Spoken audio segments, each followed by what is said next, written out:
Well, there are three main things you can do to save money on your car insurance during these difficult times. First is shop around. There's a lot of great tools out there on the internet, websites that can help you get quotes from multiple carriers, but don't stop there. Also, pick up the phone and call a few companies and talk to them about what your needs are. The second thing is consider increasing your deductible. The first dollars of insurance are always the most expensive because there are more small losses than large losses. Finally, carefully consider what coverage you really need. If you have health insurance, do you really need additional medical payments coverage on your automobile policy? Things like that you want to carefully consider.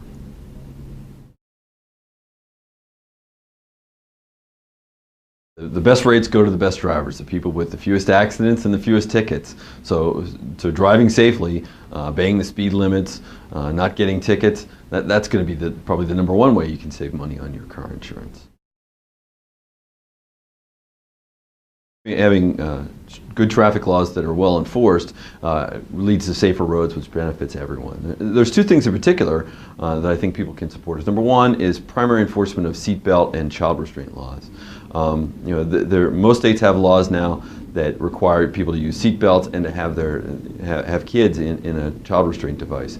Primary enforcement means that you get a ticket just for doing that, and that changes behaviors, and that's the whole idea. It's not about generating revenue for tickets, and that leads into another question, which is red light cameras and speed cameras.